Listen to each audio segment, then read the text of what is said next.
Un signal traverse le vide cosmique. À des milliards d'années-lumière, une explosion illumine l'obscurité. Pendant une fraction de seconde, elle brille plus intensément que des milliers de soleils réunis. Les télescopes se figent. Les scientifiques retiennent leur souffle. Quelque chose, quelque part, vient de se réveiller. Ce que nous venons de détecter pourrait provenir d'un magnétar. Un magnétar est une étoile à neutrons, le cœur effondré d'une étoile gigantesque morte dans une supernova cataclysmique.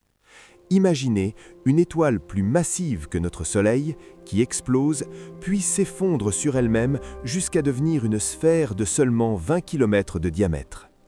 Une ville entière compressée dans la taille d'une métropole. Mais le plus terrifiant n'est pas sa taille. Son champ magnétique est 1000 milliards de fois plus puissant que celui de la Terre.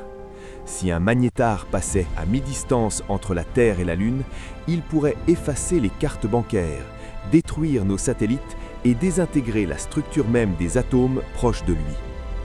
Une simple cuillère à café de sa matière pèserait des milliards de tonnes. C'est comme si vous comprimiez toute l'humanité dans un morceau de sucre, et que ce sucre pesait plus lourd qu'une montagne. Silence.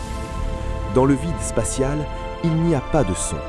Pourtant, on imagine une vibration grave, une pulsation électromagnétique, un battement cosmique qui traverse l'univers comme un tambour invisible.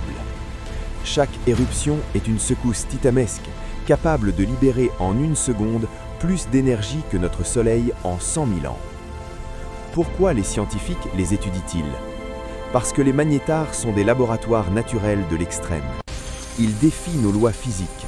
Ils nous obligent à repenser la matière, le magnétisme, la gravité.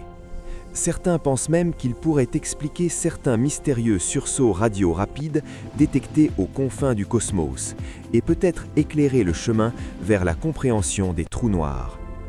Face à un magnétar, notre planète n'est qu'un grain de poussière fragile. Et pourtant, c'est depuis ce grain de poussière que nous contemplons ces monstres stellaires.